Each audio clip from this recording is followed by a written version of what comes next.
नमस्कार दोस्तों, स्वागत है आपका एक नई वीडियो में।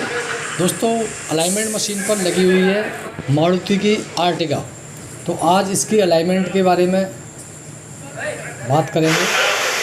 तो सबसे पहले इसमें सेंसर्स वगैरह ये लगा दिए गए हैं, टारगेट फिट कर दिए हैं पहियों में। और फिर इसकी जो स्टेप बाय स्टेप आपको अलाइनमेंट के बारे में जानकारी देंगे।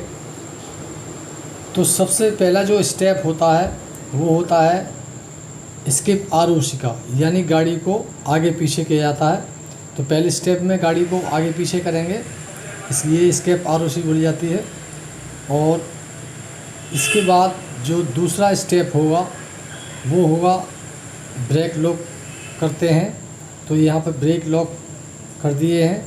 और ब्रेक लॉक करने के बाद में फिर होती है तीसरा स्टेप स्टीयरिंग आरओसी का। तो स्टीयरिंग आरओसी कर रहे हैं। और स्टीयरिंग आरओसी के बाद में जो फाइनल स्टेप आएगा वो आएगा आपका रीडिंग का, यानी जो अलाइनमेंट की रीडिंग है। तो ये पिछली वाली रीडिंग है जो लगभग सही है, ज़्यादा आउट नहीं है। और उसके बाद ये फ्रंट की अलाइनमेंट की रीडिंग है, वो भी ज़्यादा आउट नहीं है। अब बात करें इसके सस्पेंसन की और रियर व्हील अलाइनमेंट की, तो ये इसमें सस्पेंसन में कुछ खास नहीं होता है। ये डेड एक्सल है और ये कॉइल स्प्रिंग है और इधर शॉकर होता है और एक लोअर आर्म होता है जो आपका ये वाला है।